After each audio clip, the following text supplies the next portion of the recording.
A very good morning to all. Welcome to the 120 days self study plan for UPSC. आज हम पहुंच चुके हैं डे 22 ऑफ द प्लान पे.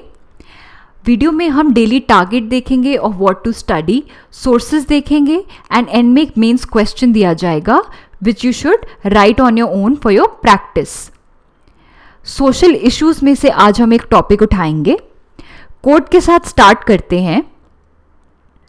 Although we are in different boats, you in your boat and we in our canoe, we share the same river of life.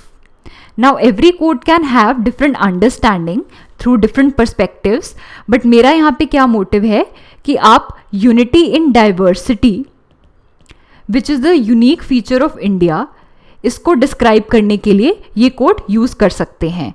How does this describe that there may be a diversity because it may seem like we are all going in different boats, but in the end हम एक common चीज़ share कर रहे हैं जो larger picture में we are all in the same river. Topics की तरफ बढ़ते हैं. आज का हमारा टॉपिक होगा फीचर्स ऑफ इंडियन सोसाइटी. अब फीचर्स ऑफ इंडियन सोसाइटी आप कैसे पढ़ेंगे? You can focus on different aspects of society. Let's say social institutions होती हैं, फैमिली, मैरिज, हर सोसाइटी में, but you study what are the aspects of the Indian family system. Study joint family system, nuclear family system, what are different types of house holds, ये सब देखिए. Marriage rules क्या है India में, role of religion in Indian society which is this is important. दूसरी societies के comparison में religion का काफ़ी इम्पॉर्टेंट रोल रहता है इंडिया में, एंड रिलीजन और कल्चर काफ़ी ओवरलैप करते हैं. तो ये देखिए कल्चरल डाइवर्सिटी ऑफ इंडिया, किस किस तरीके की डाइवर्सिटी एग्जिस्ट करती है.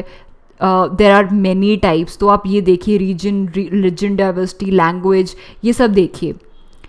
Caste system and inequality. So basically ये एक इंडियन सोसाइटी का फीचर है कि इंडियन सोसाइटी हायरार्किकल सोसाइटी है based on birth in the caste. So this is leading to inequality in society. So you study this. Further, social change भी देख लीजिए कि कैसे एक एग्रेरियन सोसाइटी से हम बढ़ रहे हैं अर्बनाइजेशन की तरफ. What is the rate of urbanisation? Urbanisation के कारण सोशल रूल्स कैसे बदल रहे हैं, कैसे फैमिली सिस्टम बदल रहा है, कैसे मैरिज के रूल्स बदल रहे हैं. तो ये सब आप देखिए.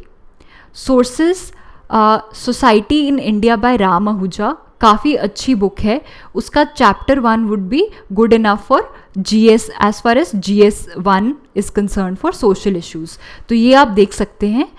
और NCERT है क्लास 12 की इंडियन सोसाइटी, जो सोशियोलॉजी की NCERT है, उसके chapters 1, 3, 6 they will give you a good idea about the Indian society. Question of the day: how is unity and diversity India strength? Explain. तो आपको एक्सप्लेन करना है कि इंडिया की यूनिटी और डाइवर्सिटी उसकी स्ट्रेंथ कैसे है, उसकी ताकत कैसे बनती है. 10 मार्क का क्वेश्चन है. 150 वर्ड्स में इसको आप लिखिए. All the very best. Make sure you write the answer, and tomorrow we will meet you with an environment topic. Till then, keep working hard. Good luck.